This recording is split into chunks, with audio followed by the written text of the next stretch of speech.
.13 miles, 7 minutes 50 seconds per mile today. It was an absolutely gorgeous day, unseasonably warm day here in Chicago. Even though it's winter, we are less than a week away from Christmas. I was able to run outside in shorts today, so definitely a Christmas miracle in my mind, and I was very happy to be out there. It just felt really good. Only downside was I didn't have any GoPro footage today because the battery was dead. I went to go take my first clip and clicked on it and nothing happened. It's the second time in about a week where that's happened to me. I think what's happening is normally after when I get back from a run, I will turn on the GoPro so that I could sync it to my phone and download whichever clips I want to use to put to my Instagram stories. And then after that download happens, I think I'm forgetting to turn the GoPro back off.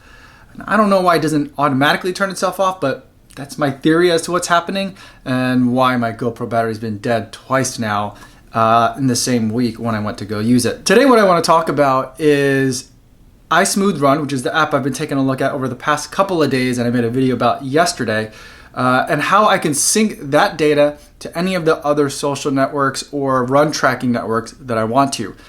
So if you want a quick rundown on how the app works and how it's customizable and why I like it so much, take a look at the video from yesterday. I'll post a link to it up there, and I'll post a link to it in the description down below as well. But once you have data recorded in the app, how do I get that data up into Strava where I've been collecting all my information, whether I've been using the Garmin, whether I've been using an Apple Watch, whether I've been using a phone, or I've been using the FootPod in the Under Armour Hover Connect series of shoes. And so for the iSmoothRun, fortunately, the answer is it's really simple. It's all just in the settings. So if you go into the settings, you can choose which social networks and run trackers that you want to export to. And the list is probably the most exhaustive list that I've ever seen in an app. And so you can set it to connect to Strava.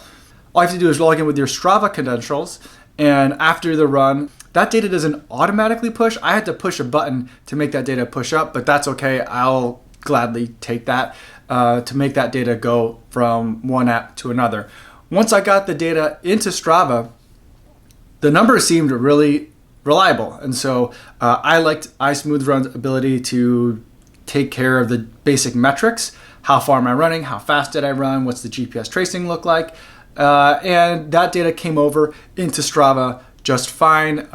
Even looking at the splits information, which is another concern, because when I was using the N+ Exporter app to get Nike Run Club data into Strava, the splits were always completely goofy, essentially unusable. But with iSmoothRun, the good news is with iSmoothRun, the data that comes over from iSmoothRun to the Strava app is really, really close in terms of the mile splits. They're not exactly the same, but they're very close to the extent that it's not misleading, and it gives you a pretty good idea of what I was doing over each mile.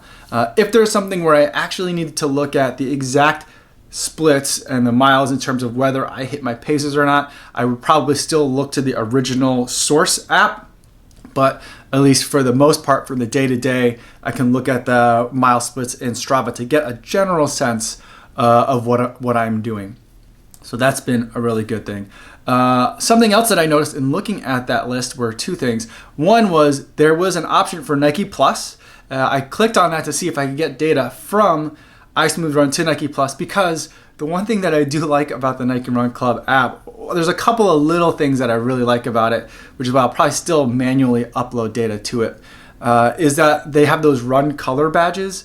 So after you run a certain number of lifetime miles in the app, it upgrades your status to the next color level. I just made it to the blue badge. I don't know, it's silly, but for whatever reason, I like that.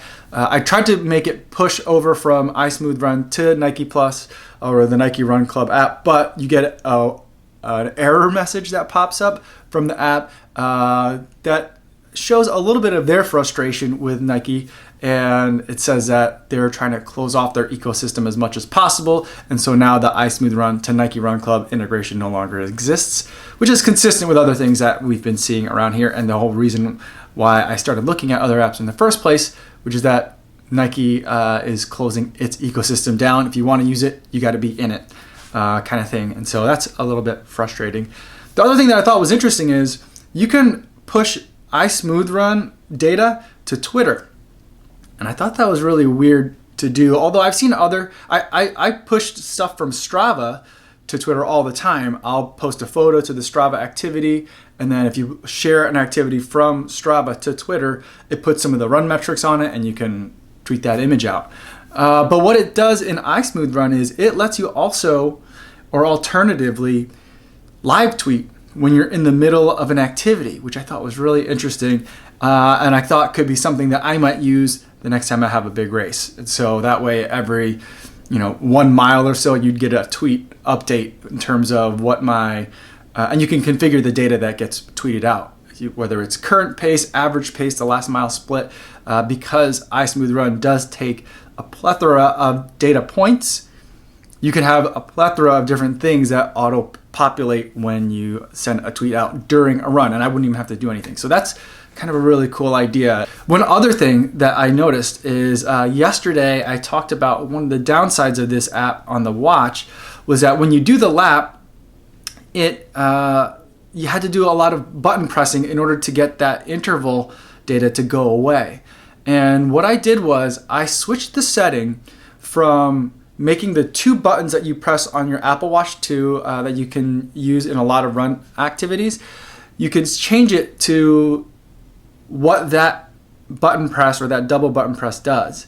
So you can change it so that it's either on pausing your activity, which is the default, or you could set it to changing or setting the laps, so the lap timer. Like on the Garmin, for example, you double tap the watch face, and that's how you set the lap.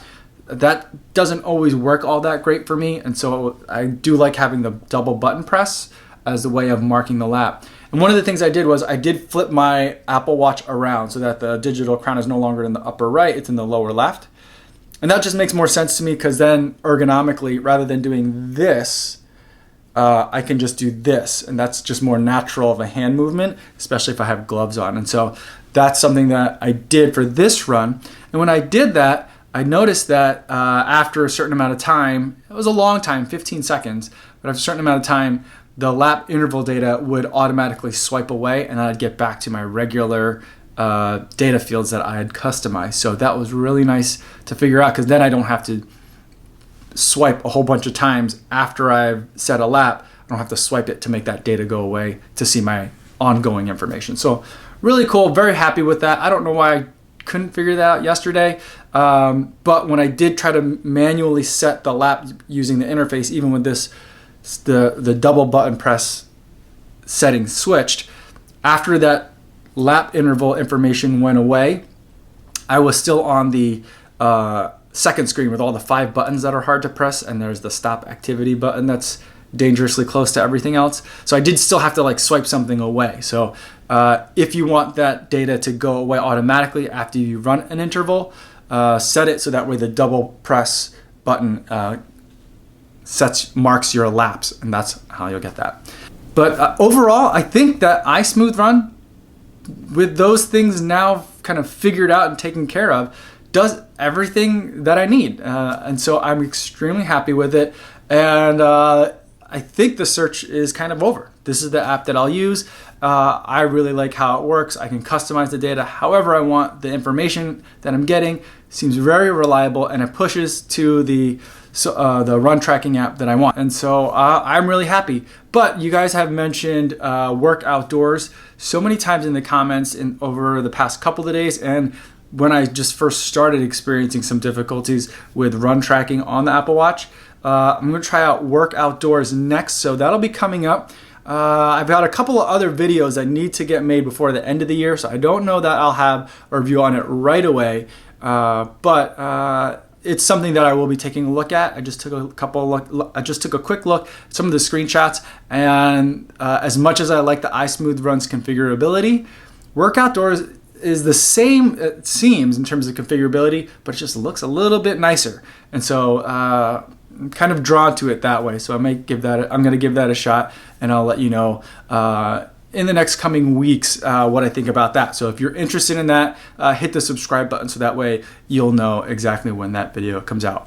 Before I go for today, I want to talk about today's charity runner. Today's charity runner for the day is Red Hilton, and Red is going to be running for Team BMC, that's Boston Medical Center, in the 2019 Boston Marathon.